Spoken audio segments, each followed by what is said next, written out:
Good morning and welcome to the verse of the day.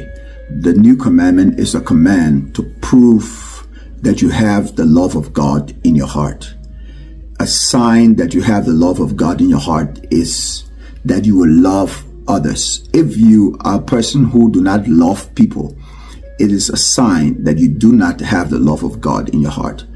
Because the love of God is something that if it's in your heart, you will want to give it to others. So we all must check our heart and see, do we hate people? You see, to show that you are carrying on the great commandment, you will demonstrate that love. You will love those who hate you, because that is exactly what Jesus did, and that is exactly what he taught.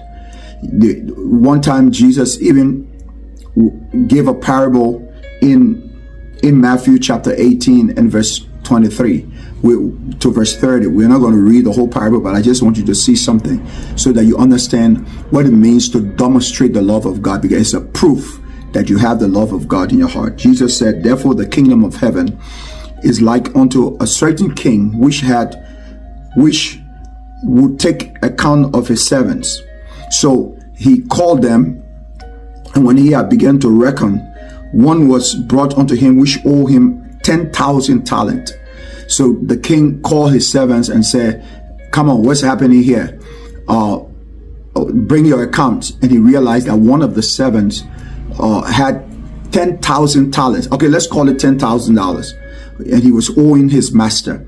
And he fell to the ground and he said, oh, forgive me.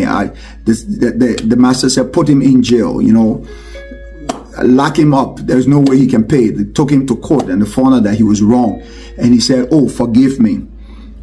The verse said, but for as much as he had not to pay. You see, God has forgiven us because there is no way we can pay for the sin and the wrong that we've done. That's what the parable is about. There is no way that we can make amends. If we work for how long? There's no way we can pay back. As a matter of fact, our righteousness cannot even pay back, because our righteousness are like filthy rags. So anyway, he forgave him. The servant fell down and he worshiped and he asked for forgiveness.